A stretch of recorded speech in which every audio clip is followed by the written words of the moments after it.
يا جماعة النهاردة الكريبتو مولعة حرفيا، واللي حصل ما ينفعش نتجاهله. خليني اقول لكم 3 حاجات بسرعة. اول حاجة، البيتكوين وقع تحت 90,000 دولار من شهور طويلة، وده تقريبا مسح ارباح 2025 كلها. السوق داخل مرحلة خوف جامد.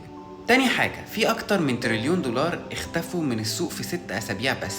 الناس بتسحب فلوسها، والمستثمرين الكبار مش عايزين مخاطر اليومين دول. تالت حاجة، البنك الفيدرالي الامريكي مأخر قرار تخفيض الفايدة، وده عامل ضغط رهيب على الكريبتو. يعني تأخير في الفايدة يساوي سيولة أقل يساوي ضغط بيع أعلى.